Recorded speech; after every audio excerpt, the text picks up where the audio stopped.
J'utilise des feuilles de papier préparées pour l'huile comme palette ou comme terrain d'essai pour une couleur ou pour un geste. Et au moment où, quand tu fais ça, tu es occupé avec un tableau et c'est ta palette, tu fais des essais là-dessus. Quand tu déposes de la couleur, tu ne tiens aucun compte de l'ensemble. Tout ce qui t'intéresse, c'est de trouver une place où il n'y a pas encore de peinture, tu vois. Et donc, ces choses se remplissent peu à peu.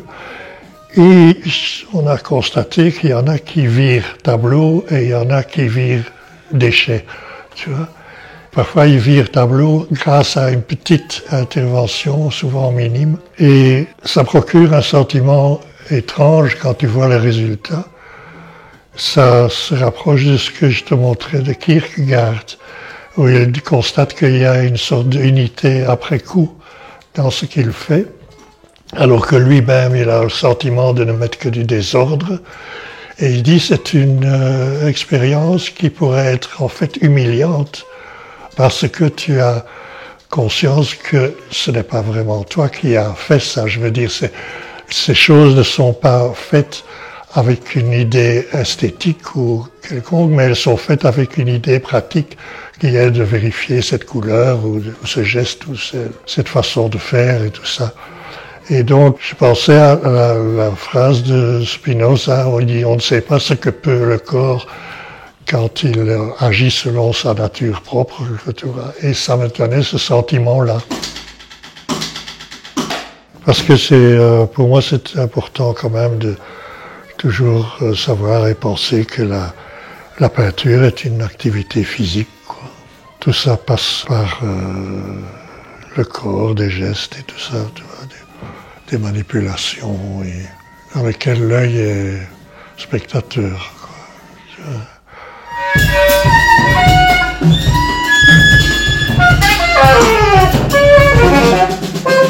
Ce jeu avec les plans, c'est ça la peinture, en fait. C'est ça, parce qu'on parle de profondeur ou non et tout ça. On dit qu'il n'y a pas de profondeur dans mes tableaux, mais ce n'est pas vrai. Mais ce sont des plans qui se chevauchent ou se mettent à... Donc il y a des trous et des choses qui avancent, mais tout ce que tu peux voir dans un tableau, c'est la trace d'un mouvement. Ça. Mais les traces, ça ne dit pas grand-chose, quoi. L'idée même de traces, parfois on considère que sur le tableau il y a des traces, etc. Comme si le tableau toujours référait à quelque chose qui est venu du dehors, qui est passé, qui est reparti, tu vois. Donc, c'était un philosophe français qui disait que le tableau, c'est la trace du passage d'une idée éternelle, enfin, ou des choses comme ça. Et ça m'énerve. C'est pas des traces, c'est des frappes, des empreintes, quoi. Ce qui est tout différent.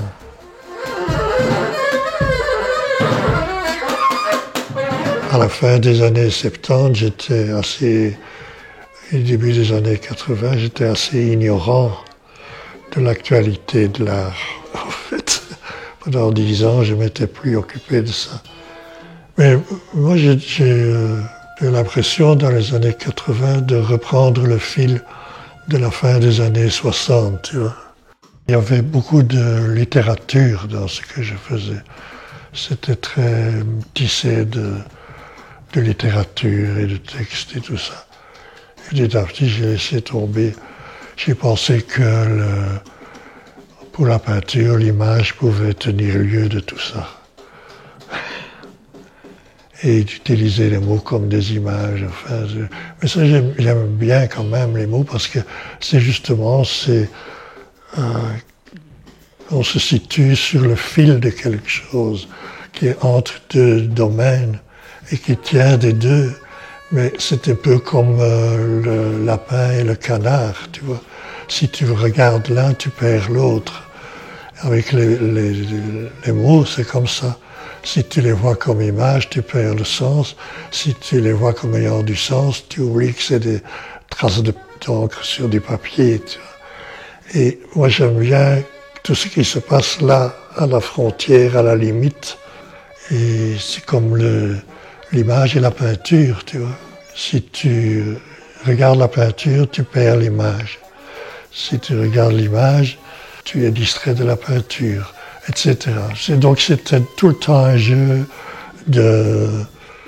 C'est comme une vibration, quoi, tu vois.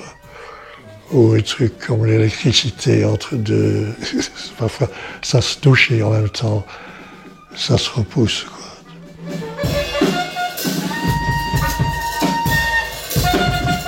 Une des premières découvertes que j'ai faites dans ma vie, c'était on habitait dans un appartement avec une terrasse.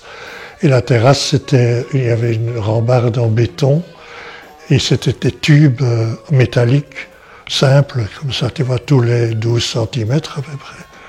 Et quand j'étais petit, j'ai examiné tous ces tubes, j'ai fait une enquête approfondie.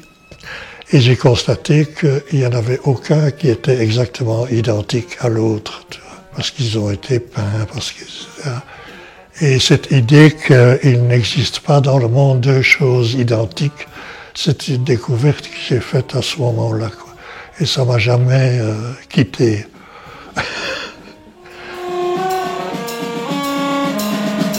Mais on est toujours tenté de réintroduire de l'identité, de la ressemblance et tout ça. Mais en réalité, ça n'existe pas. Pour les tableaux, c'est pareil, quoi. Aucun n'est identique à l'autre.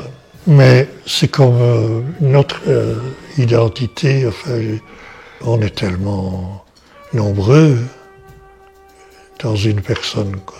Ce qui fait que, justement, ces tableaux sur papier comme ça, je peux pas... C'est difficile à dire qui de moi a fait ça.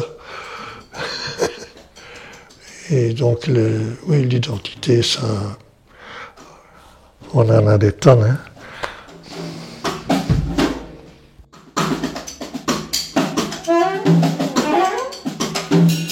C'est toujours une histoire d'amour, hein, la peinture aussi. Parce que on peint pour exister, hein. Ça a à voir avec le narcissisme de base, quoi. Mais c'est une position qui est acceptée par la société, même encouragée parfois, ou admirée. Contrairement à d'autres figures narcissiques qui sont exclues, les criminels et les fous, tu vois. D'où ce dicton qui circulait au siècle passé, l'art me sauve de la prison et de l'asile. C'est assez vrai.